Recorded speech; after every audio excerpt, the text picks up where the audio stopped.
وحكاياتهم وغزواتهم في مصرايم البائدة يركبوها عندنا، زي كذبة الهكسوس اللي احتلوا مقاطعة من إيجيبت، وإن الملك أحمس هو طارد الهكسوس،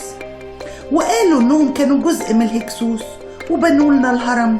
بس ما خدوش الأجرة وعايزين تعويض.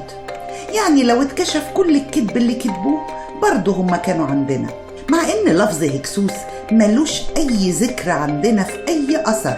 أو نقش على المعابد أو ورد في أي بردية، مفيش. وقرى الهكسوس الحقيقية اللي هي مكونة من مقطعين، الحقة، حزوت، اتحاد قبائل، ما زالوا موجودين في اليمن بأساميهم في مديريات غرب صنعاء، ولهم غزوات ومعارك في مصرايم البائدة ما زال الناس هناك بيحكوا عنها،